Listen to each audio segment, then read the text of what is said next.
uji kompetensi guru kita 2-3 tahun yang lalu, tingkat kompetensi kita itu 40. Rata-rata Provinsi Nusa Tenggara Timur 40. Kemudian 2 tahun terakhir kita sudah meningkat menjadi uji kompetensi guru-guru kita itu 50 lebih.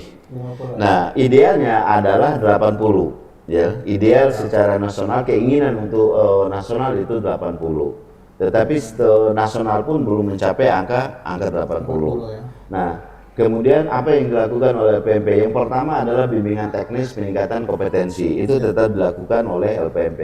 Kemudian bagaimana mendampingi guru-guru kita pada saat proses belajar mengajar dengan mengajarkan mengedepankan 5 standar tadi. Jadi proses penilaian, proses kurikulum, kemudian standar proses dan sebagainya, itu ada di guru, tenaga kependidikannya.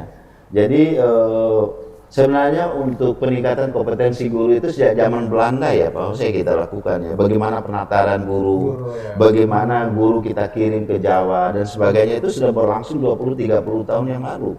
Dan sekarang itu tetap berlangsung dengan pola PJJ juga, pelatihan melalui daring, pelatihan bimbingan teknis dilakukan oleh LPMP. Di masa pandemi COVID juga sudah dikeluarkan kurikulum darurat, panduan pembelajaran di masa pandemi COVID, kemudian memandu guru-guru kita dalam rangka pelaksanaan pembelajaran di masa pandemi COVID, itu sudah dilakukan oleh LPMP. Nah, intinya begini, saya setuju. Ya, saya setuju. Kalau kita sepakat semua, maka peningkatan dan penjaminan mutu pendidikan itu ada di satuan pendidikan, bukan LPMP. Tidak ada di LPMP. Yang ada itu ada di satuan pendidikan. Di sana ada guru, di sana ada kepala sekolah, di sana ada pengawas, dan di sana ada siswa. Ya, ada siswa. Jadi saya ingin menyampaikan seperti ini. Kalau kita sepakat dengan semuanya ini, ya gugat bupati wali kotanya untuk bagaimana mengkawal guru. Urus guru dengan sebaik-baiknya. Itulah yang kita ingin mau mengatakan pada siang hari ini. Bila perlu seluruh penonton, ya seluruh ini semua kita minta ke bupati wali kota bagaimana mengkawal guru. Karena di tangan guru lah peningkatan dan penjaminan mutu pendidikan itu. Guru lah pelaku dari semua itu. Ya selama guru diabaikan oleh bupati wali kota, jangan harap di kabupaten itu meningkat mutu pendidikannya.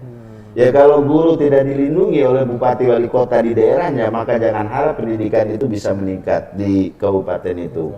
Jadi lindungi guru, beri perhatian kepada guru. Kalau mereka belum punya NUPTK, cepat-cepat di SK-kan oleh bupati wali kota supaya mereka itu punya NUPTK dan terdaftar di kementerian mereka itu sebagai tenaga pendidik.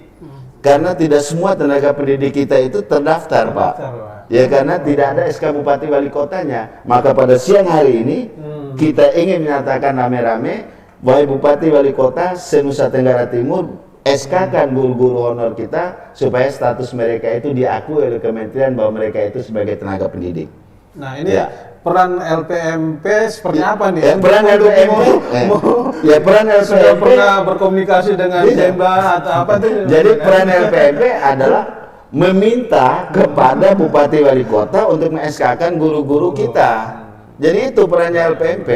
Ya karena LPMP sadar betul bahwa apabila mereka ini tidak diakui oleh kementerian, mereka tidak akan diberlakukan misalnya kebijakan apapun, mereka tidak masuk karena mereka tidak diakui oleh kementerian sebagai pendidik tenaga kependidikan. Jangan di kementerian, di daerah sendiri tidak diakui karena tidak punya SK, belum punya jadi itu jadi dia mau melanjutkan S2, S1 dan sebagainya dengan beasiswa, dengan pembiayaan oleh kementerian, oleh Pemprov.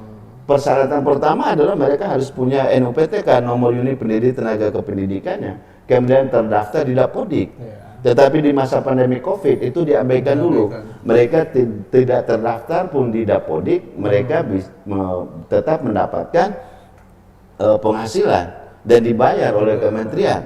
Nah, yang masuk kategori ini berapa banyak Pak ya? Kalau untuk yang teteh punya ya hampir 70% lah dari tenaga pendidik kita yang non PNS itu di Nusa Tenggara Timur. Saya ingin menyampaikan karena jumlah mereka ini banyak sekali, ya kan?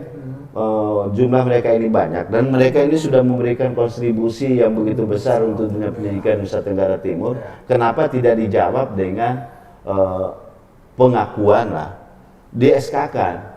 Di SK-kan bukan untuk persyaratan NUPTK, tidak. Tetapi di SK-kan untuk menjamin bahwa mereka itu meskipun posisi mereka non PNS, tetapi mereka itu punya status di apa ya? Punya status bahwa daerah menjamin terhadap pelaksanaan tugas mereka, pengakuan oleh pemerintah daerah bahwa mereka itu sebagai guru. Jadi sebenarnya itu sebenarnya saya siang hari ini kenapa saya tunggu-tunggu Tribun untuk memanggil, saya menyampaikan itu. Iya. Iya. Padahal mereka sudah mengabdi banyak. Ya, kita tidak berbicara bagaimana pengangkatan mereka itu menjadi CPNS karena prosesnya itu tidak begitu sederhana. Kita harus mau mencapai formasi. Tetapi kalau pemerintah daerah punya APBD, APBD sekecil apapun itu untuk guru lah. Ya, untuk mau menjamin bahwa mereka itu bisa melaksanakan tugas mereka itu dengan aman, penghasilan mereka itu tidak juga mereka menuntut tinggi juga, Pak Hos, tidak juga sampai ingin mendapatkan seperti apa yang didapatkan oleh guru PNS, tetapi minimal mereka itu diakui. Ya, UMR lah. Siap. Ya mudah-mudahan apa yang disampaikan ini terdengar ya oleh Bupati, Bupati ya, pemerintah daerah untuk bisa segera menyikapi.